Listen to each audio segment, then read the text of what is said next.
Hey guys, Tyler and Smokey here. He's locked up because he keeps running away today because I got the garage door open and everything. So just want to show you something with these KM 10 or cordless clippers. I probably did this 5 times this week. See the little black marks up here? That's from blades hitting the housing. The housing is a little too, sticks out too far for some blade brands. So you want to do is take your Dremel and just shave those out.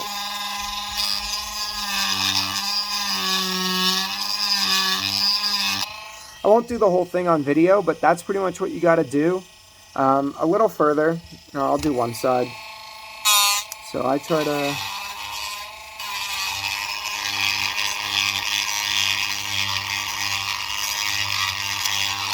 and then I like to see the burr.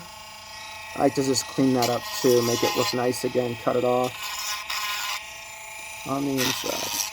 But that's all you got to do with your Dremel bit. See the difference now? The side is a little lower.